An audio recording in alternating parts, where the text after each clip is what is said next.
Fraser. Yes, I was wondering if I can have a deputy come down and talk to me. My best friend is missing. The last communication was through text to her boss stating she was on her way to work. She never arrived, and then there's been some crazy text. Approximately 25 minutes after receiving this missing person's 911 call, a Montgomery County Sheriff's deputy is dispatched to speak with the caller regarding the disappearance of her friend, Crystal Hannah. Unknowingly, this officer is on the verge of uncovering a case that will unfold into one of the darkest investigations the town of Elliston has ever seen. So what's going on? Okay, so my best friend, she supposedly went out with somebody last night. This is your best friend, Crystal? Yes. Okay, so that's Yes. your call. All right. Yes. This morning, I get a phone call from her daughter. It was like, hey, have you heard from Mom? And I was like, no. And she was like, we can't find her. She texted somebody at work and said that she was on her way to work. This morning? This morning. Okay. And then she never arrived. All right. The van's missing. No one can find the van, her mom's van that she was driving. All right. So do you know, like, where she normally stays? Yeah, she's been staying down here, Callaway and Brake, like that house. What worries me is she has an abusive ex. Right. The statements provided by Crystal's friend are troubling, to say the least, but it's the combination of details that really stands out. A missing vehicle, an abusive ex, and a mysterious man Crystal went on a date with just the night before. Taken together, it paints a situation that could lead in almost any direction. With that in mind, officers quickly get to work. One heads to Crystal's home to conduct a welfare check, while another calls her daughter, Chelsea, to gather more details about the man her mother was supposedly meeting the previous night. Like, I just want her to be home and everything be okay. Yeah, no, I'm sure she's fine. So what time about last night was that last text? Okay, so about last night, she told me at 8:03, she said, love you, beautiful, and I said, love you, Mom. She said, I'm probably going out, and then she told me where she would leave the key, and I said, with who? And she said, a guy named Matt, don't say anything, because she didn't want me to, let her ex know, because her ex is crazy, and she said, I may not have service, he lives on 12 o'clock knob. 12 o'clock knob? Yes. Was there a specific address at 12 o'clock knob? Okay, no, she actually said he lives on 12 o'clock knob, so on that road. What's his first and last name? His name is Matt, and I don't know if he goes by Matt or Matthew, but his name is Matt Thomas. And I would appreciate it, like, as soon as y'all find out something, and if you find her or find out anything about her, please call this number. Absolutely. Okay, will do. With Crystal's daughter questioned, officers are now able to attach a name to her mysterious date, Matthew Thomas, who supposedly lives somewhere on 12 o'clock Knob Road. Meanwhile, the officer sent to conduct a welfare check arrives at Crystal's home, but no one answers the door, and her van is missing. Detectives back at the station waste no time and begin calling more of Crystal's family and friends, trying to determine whether there's any chance she may have left voluntarily. That's when they learn that 44-year-old Crystal was somewhat naive, but also kind, trusting, and dependable, which makes the idea that she would suddenly vanish, leaving behind her daughter, 3 sons, and her grandchild without any notice feel extremely unlikely. As the first day of Crystal's disappearance comes to an end, detectives know the first 24 hours are critical. So that night, they stay late, working to track down the man Crystal was supposedly meeting, Matthew Thomas. After digging through records and filtering through multiple people with the same name, they finally get a hold of the right one. But when he picks up the phone, the conversation takes a strange turn. Matthew confirms that he once did live on 12 o'clock Knob Road, but he says he moved out of the state a few years ago and now lives in North Carolina. Matthew also says he has no idea who Crystal Hannah is and claims he never spoke with her, let alone went on a date. These statements leave detectives stunned. Their strongest lead is suddenly over 100 miles away and denying everything. This doesn't sit right with the investigators. So while they begin verifying his alibi, they also start digging into the social media account Crystal had been texting, the one belonging to Matt Thomas. Given the urgency of the case, they file an emergency request for Facebook login records tied to the account. What they receive are IP addresses linked to every recorded login on the account, and none of these logins came back anywhere in the state of North Carolina. Instead, they all originate from the same small Virginia town of Elliston. With this discovery, detectives are left facing an interesting possibility. The man Crystal thought she was talking to may have never been Matthew Thomas at all. It may have been someone impersonating him. With that theory in mind, officers request Crystal's phone location data, and when it comes back, it starts to confirm exactly what they feared. Because the final ping from Crystal's phone comes in at 9:50 a.m. on a stretch of road called Peddler Road, just 3 miles away from the home of Crystal's ex-boyfriend, James Hunter Stollard.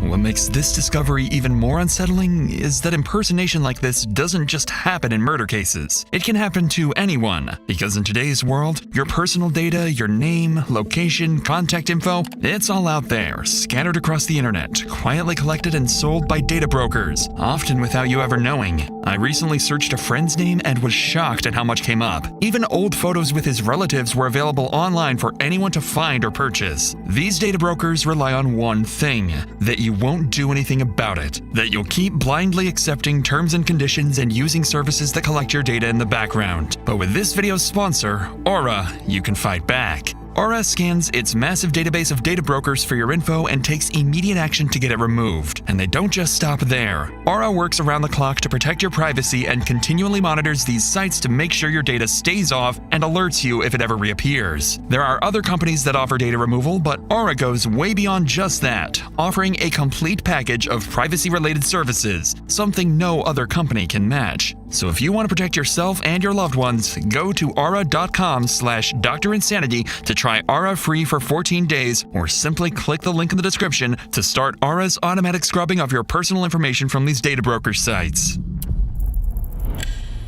By now, it's 1 o'clock in the morning, and detectives decide not to waste any time. Uncertain of what they'll find, they head straight to James's house, hoping Crystal might be there, or at the very least, that James knows something about her disappearance and the mysterious date she had the night before. But as the detectives arrive, they approach the house with unusual caution, almost as if they've already learned enough about James to know this situation could turn dangerous. Careful.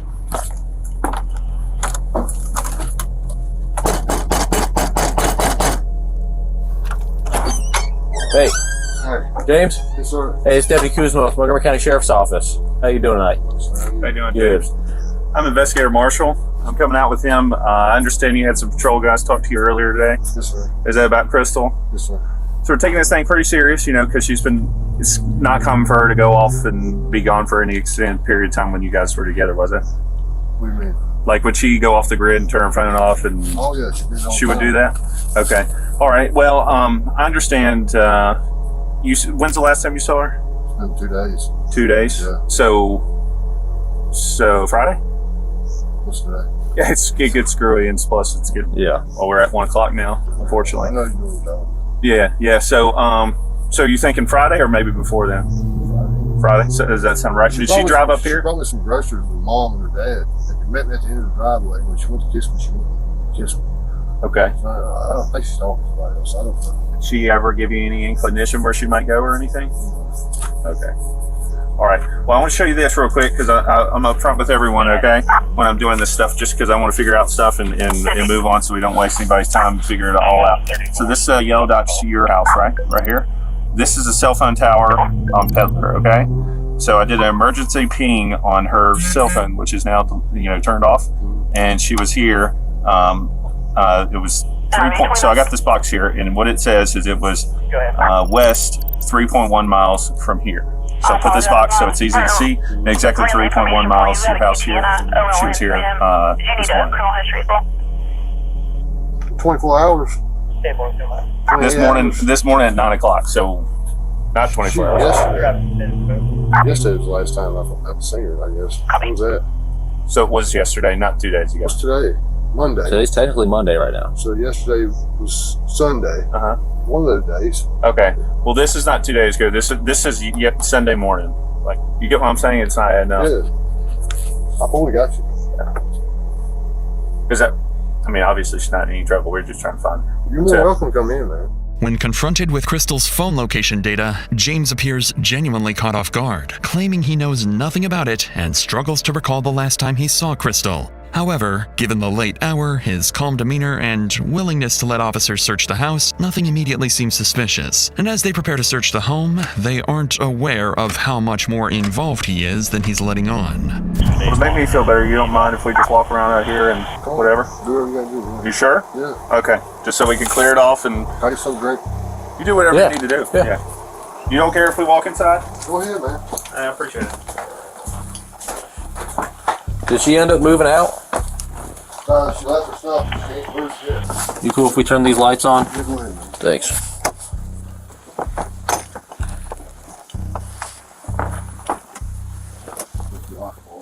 Yeah.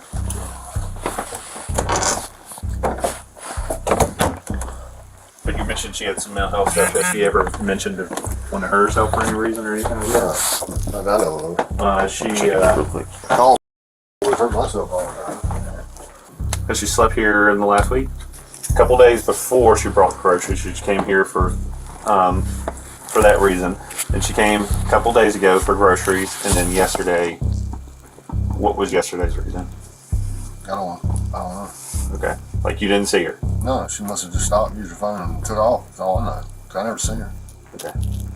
I appreciate you being so cooperative with us, and letting us mark his place off and things like that. And Yes, sir. all right, thank you. Thanks, man. We'll see you next time.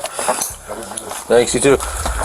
The search of the house doesn't reveal anything important, and James's questioning provides no immediate cause for concern. As the first day of Crystal's disappearance comes to an end, detectives leave empty-handed, heading into another night with no idea of where Crystal is. And while they don't know it yet, they're only a mile from uncovering the truth.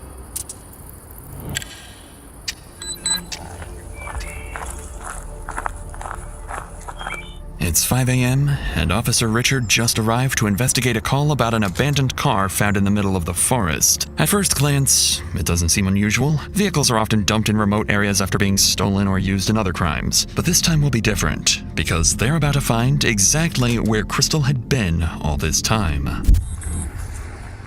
So, I just ran the number plate, and it comes back to the missing woman from yesterday, Crystal Hannah. Let's not touch anything for now. We should call for backup. Upon running the license plates of the car, officers realize this isn't just a simple case of an abandoned vehicle, because this very car belongs to no one else but to Crystal Hannah. Detectives and backup units are called in to secure the area and search for any sign of Crystal. They split into groups, looking for any indication of where she might have gone. That's when two officers notice bloodstains on the leaves not far from the car, and just beside them, drag marks in the ground. Without hesitation, they follow them. Hey, look at this. Looks like a grave. The hell? 1050R, I think we found the missing woman. This looks like a fucking grave. Just 100 yards from Crystal's car, officers stumble upon something deeply unsettling. A small steep made with leaves, with a rock and a couple of flowers set on top of it. A forensic team is called in immediately, and as they begin uncovering the leaves, they're prepared for the worst.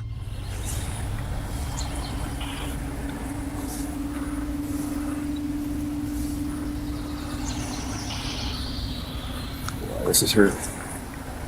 God, looks like she's decomposing already. Officers discover Crystal's body. It shows early signs of decomposition, with mold beginning to form. And as the forensic team continues their work, the reason for her death becomes clear: blunt force trauma to the head and strangulation. And with that, the nature of the case drastically changes. This is now a homicide investigation.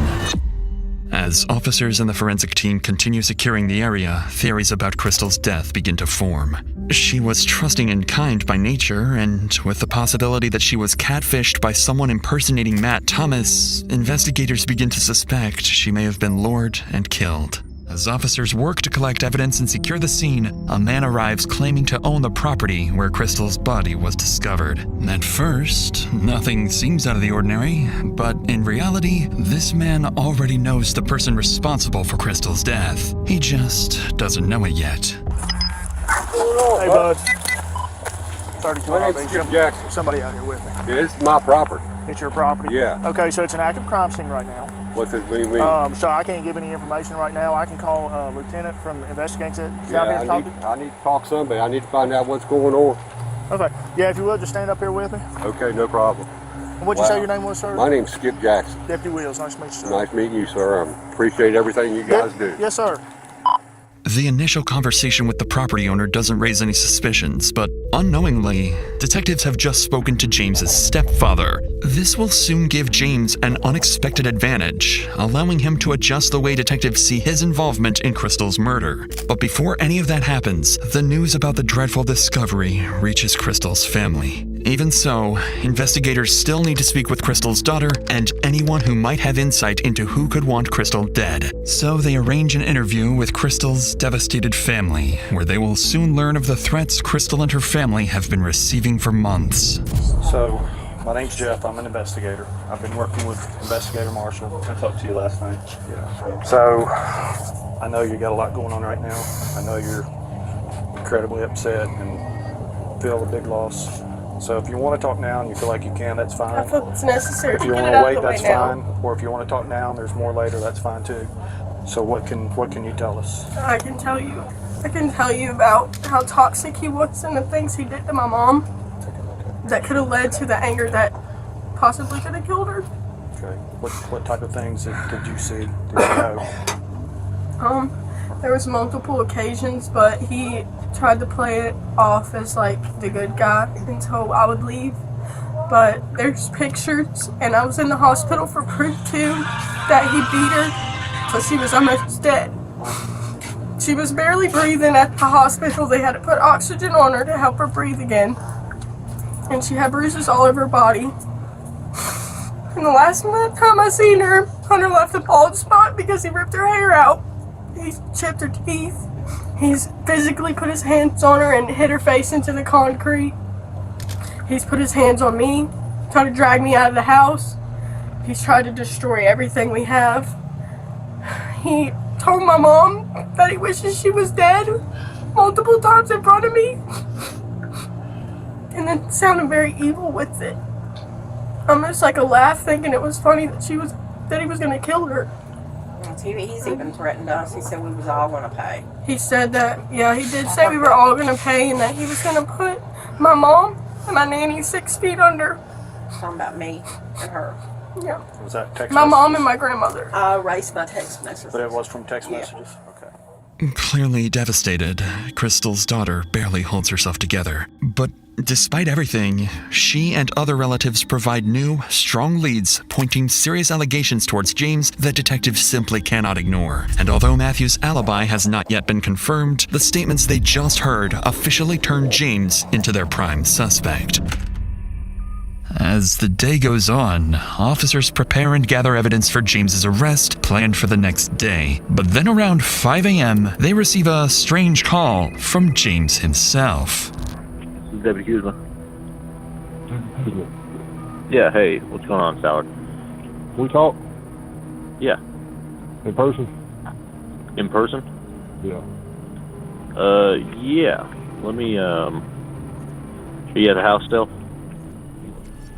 Following James's request, investigators rush to his house, already suspecting the reason behind it. With Crystal's body now discovered, James knows he's likely becoming one of the main suspects. So when he hears from his stepfather that the body has been found, he decides to solve the case in the most unexpected way.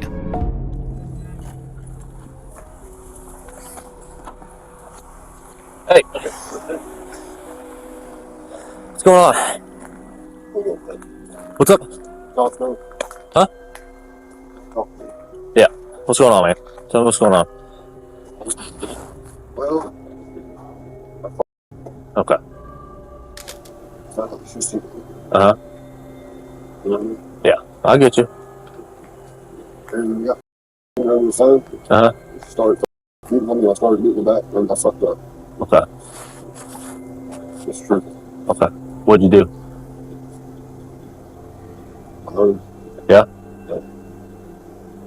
That's all right. Just be honest She with was me. talking 500 months, dude. Uh-huh. Okay. I put a ring on her finger in January. Mm-hmm. I don't know. Okay. I couldn't get to her since I. Yep. I couldn't. Where's she at now? She's dead, man. Out of nowhere, James confesses to killing Crystal. Whatever detectives were expecting to hear, it probably wasn't an outright confession, especially after he had successfully deceived them the day before. To investigators, it appears as if James's guilt and remorse have finally caught up to him, pushing him to confess to the murder. However, this will soon turn out to be a part of his new strategy, one meant to minimize the weight of his crime and gain empathy with a single goal: shifting blame and reducing his charges to the minimum, something investigators will soon discover he has managed to accomplish many times before. For now, though, James is detained and placed in the back of a patrol car before being transported to the local police department for a formal interrogation. But before questioning begins, the lead detective takes time to prepare. He finds out that James's history of domestic abuse dates as far back as 2004. Over the years, he's been involved in multiple cases involving girlfriends, including felonious assaults, aggravated malicious wounding, and repeated violent behavior. In 2013, James even assaulted his own mother during an argument over a chainsaw, calling her slurs before knocking her to the ground and forcing her face into the dirt. A few years later, he got into a confrontation with Crystal's daughter and managed to manipulate the situation so thoroughly that he was documented as the victim in the police report. Repeatedly facing only minor repercussions despite the severity of these incidents, it becomes clear that James is a skilled manipulator and that his relationships are defined by control and abuse. That impression only deepens when detectives speak with Crystal's co-workers, and it becomes clear that Crystal was no exception.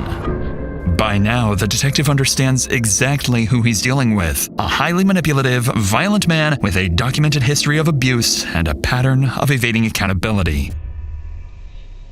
Basically, what I'm doing, or what we're doing here, is just having a conversation with you to kind of figure out what happened, and kind of, sort of your explanation of how things went about. She came and she made me and loved on me and stuff, and then when I got her phone, she started acting belligerent. Okay. Now, is this Saturday morning, or is this some other time, or? Yeah. Okay. And she started acting belligerent, and I got on her fucking messenger, and she got violent and shit. I got violent with her too, and it hurt. I ended up hurting her. I knew she'd be fucking cheap on me. I didn't have any proof. She wouldn't tell me. Nobody tell me. And being with somebody for 10 years and finding out that they're I messing put a ring around on her on finger in January, and she left for 2 months, and come back, and then left, and come back, and left, and come back, and left, and she left her shit there. Like, her stuff's been in my house the whole time she's been gone. I've had nothing but her in my house. I didn't even want to go in my house. Yeah. I mean, still staying. I probably lost 50 pounds. And the whole time she's just running around being a fuck. It's the worst hurt I've ever had in my life, man. It's incredibly difficult. It's the worst hurt I've ever had in my life. Because I loved her with everything I had in me. And it's like, it's like I was loving the fucking Lord or something. I don't understand it. I done everything I could. I even put her name across the side of my fucking head. Just to get her to fucking, it's the worst fucking hurt in the world, man. What kind of relationship did y'all have most of the time? It was very toxic. But I ain't never loved somebody as much as I loved her. You know what I mean? I don't understand. Like, she could say do the worst shit. She hit me with a car. She'd say the worst shit to me in the world, and I still, my heart don't do nothing but pump blood for her. You know what I mean? I don't understand it. It's like she put a curse on me. or something. I don't know. I mean, our love was the strongest love I've ever seen, but the fights were awful. Just as detectives anticipated, James tries to cast himself as the victim, but unfortunately for him, detectives have already done their homework and know exactly who they're dealing with. So they stay calm and act understanding, because what matters most now is getting James to provide as many details as possible about the day of Crystal's death. However, while investigators prepared for more manipulation attempts, James is about to do the exact opposite. And we appreciate you being cooperative and going through it. So as that's going on, and you've referenced a few times of, you said you hit her, right? Was that with an open hand, closed fist, with something? Okay. Do you have anything in your fist? No. Okay. Do you know if it was your right or left hand, or? Right. Okay. Okay. After you hit her, she said she was. I don't know what she said. She was so blind. Dude. Okay. I'm trying. Hey, take your time. It was a lot of her yelling, like, give me my phone, give me my phone, give me my phone. Give me my phone. I still had the phone when I hit her, and she still was acting fucking, like, trying to at me and all this other fucking. All she was worried about was the phone. She didn't want me to find what on it. And it got bad. I pushed her down and beat her up. After you hit her the first time, pushed her down? Yeah. Would you say like tackled her or just grabbed her and threw her down? Threw her down. Okay. Then what happened next? Did you jump on top of her, or what happened next? I choked her out. Then what happened next? And then I moved her where she was at. Okay. So, put flowers on her, covered her up. What did you use to cover her up? Leaves and sticks, and try putting a rock on top of her, like a headstone or something. Okay. I didn't want to be totally disrespectful. I did love her. Yeah. It's so up. She was my world. She took my world from me, and it's like she's running around with it. Surprisingly, James drops his attempts to manipulate the facts and gives detectives a clear account of the murder. At first, it appears as if James has given up trying to escape justice, but that impression does not last, because James is about to try something that he thinks will buy him time and help him minimize the consequences of his actions. I got intermediate explosive disorder, and I got like 6 other things that I don't take medicine for. Are those things diagnosed? Okay. Do you know what they are? You said intermediate, I'm sorry. Intermediate explosive disorder. I got bipolar, PTSD, ADHD, some other kind of shit. I got diagnosed by a psychiatrist at the regional jail. So listen to this one. This is one of those kind of questions that some people think are kind of silly. So, did you have any strange, unusual mental experiences around the time of this crime? And if you did, what were they? When did they begin? So have you ever heard or seen things that weren't really there? I've heard many things, but I don't ever see shit. I hear shit all the time. Now, was it while you're taking drugs, or? It's an all the time thing. How do I speak to a doctor? A doctor? Yeah. Like a psychologist or somebody? I need to speak with him and tell him, everything, to see if he can dissolve this shit and figure out how to fucking. Doing all right? All right, we rock along? Yep. All right, bro. You want to hang around for me? With James raising concerns about his mental state and requesting a psychiatrist, the interrogation comes to an end. He's placed in jail while awaiting a court-ordered mental evaluation, gaining time to prepare his act before any future questioning takes place. Meanwhile, the investigators still have some work to do. They work on confirming Matthew Thomas's alibi, and when they do so, he's officially ruled out as a suspect, eliminating any uncertainties about his involvement. Then, just days later, James is evaluated and questioned by a court-appointed forensic psychiatrist. However, his performance doesn't last long. The evaluator finds no signs that James is mentally unfit to stand trial, concluding that he understands the charges against him and was fully aware of his actions during Crystal's murder. With that, James's final strategy fails, and the case continues to progress. Investigators try to determine whether James was the one impersonating Matt Thomas, but based on the available reports, it remains unclear. James, meanwhile, sticks to his claim that Crystal willingly came to his house at 1 a.m. and that no force was involved.